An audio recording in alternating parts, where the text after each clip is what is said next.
Hey everyone, welcome to this week's edition of Title Scoop. So this week we're going to talk about access endorsements.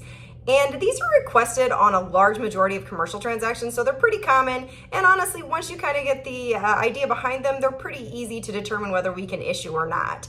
So the unique thing about these is sometimes you'll get the request to issue more than one, so that's kind of unique about this endorsement series.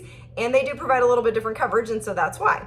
So just a reminder, we do provide access coverage on our regular policies. However, it's legal access. And if you recall, I believe we talked about this case a few months ago where there was a property, it abutted a public road, everything was proper as far as access goes. However, there was a 30-foot retaining wall that ran between the public road or the public street and the property. And the court came down and said, hey, all a title policy is ensuring is legal access. It does not cover claims as to an existing means of physical access. So you don't have to have physical access, just legal access.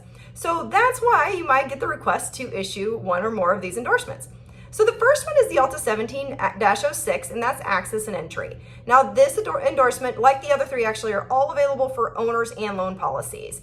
Now this is expanded access coverage compared to your policy, and it's ensuring that the land abuts a public street, that public street is physically open and publicly maintained, that there's actual pedestrian and vehicular access, so that's a little bit different than our policy, and that the insured has a right to use the existing curb cuts. Now, how do you know whether you can insure this or not or offer this endorsement? You've got to have a survey. So you're going to look at your survey. You're going to make sure that your land abuts that street, that it's physically open and publicly maintained, that there's actual access to the land. So, right, the person or vehicle could actually access from the street.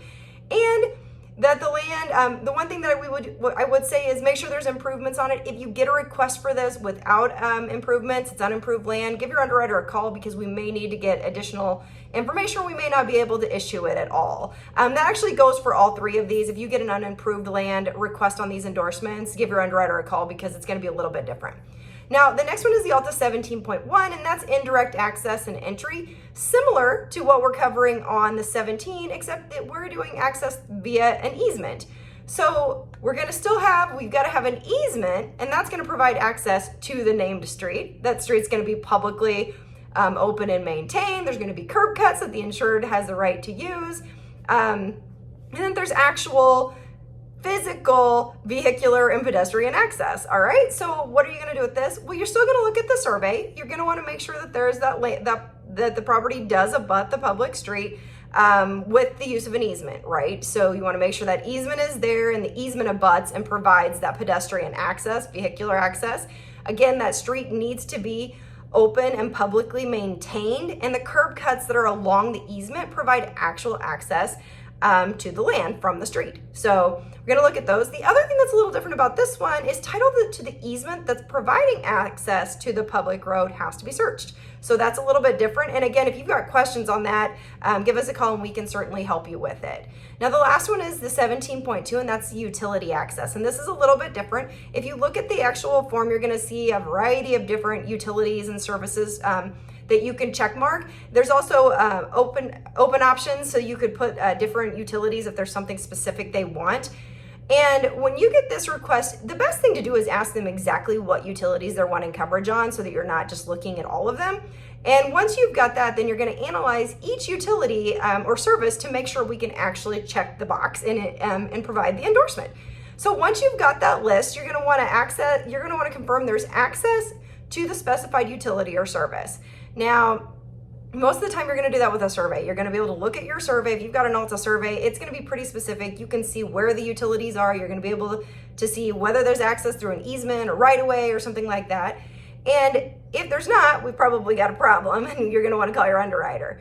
Now, you want to confirm the existence of the easement or right of way because, again, that's what's going to provide that access for the insured.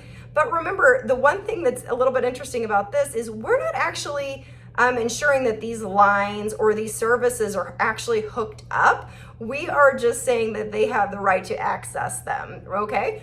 The other thing that you want to look at is maybe they're asking for a sanitary sewer, and that's one of the options, and you're not finding it, And that might be because maybe it's something else. Maybe it's a septic system. So again, you're gonna wanna ask questions. If something's not showing on the survey either, so say they're asking for gas coverage, natural gas, and you're not seeing it anywhere, definitely call the surveyor first, because it may just be that they didn't put it on there, or there was something, or maybe they'll say, hey, there isn't any gas on this property. There's no gas lines, there's nothing. So again, that's where you might want to ask some questions. Now, the last thing you're actually confirming is that the specified utility or service actually services the premises. Now, where this kind of comes into play sometimes is you'll see it with electric lines, and maybe they're going to an adjacent property. So if that's the case and you can't determine it's actually servicing ours from the survey, you may have to ask questions or ask for additional information from the utility company or from your seller. So with that, that's actually all for this week. We will go on to another endorsement next week, and we'll see you next week.